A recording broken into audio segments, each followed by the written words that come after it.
Hello, আসসালামু আলাইকুম everyone. সবাই কেমন আছেন? এই তো বাড়ির থেকে কাঁঠাল নিয়ে আসলাম, আনারস, তারপরে লেবু, ঢেউয়া নিয়ে আসলাম নিজের গাছের।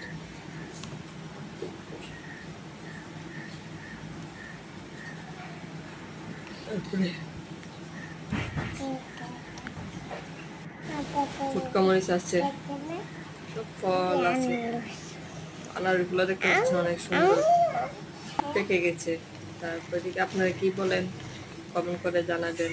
আমরা বলি ফুলিমনি পাতা, আর এটা হচ্ছে লটকন, গাছের লটকন।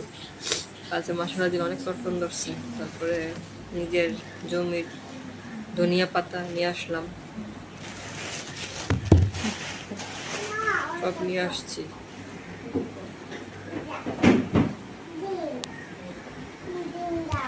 কোন দিন না আবার সকাল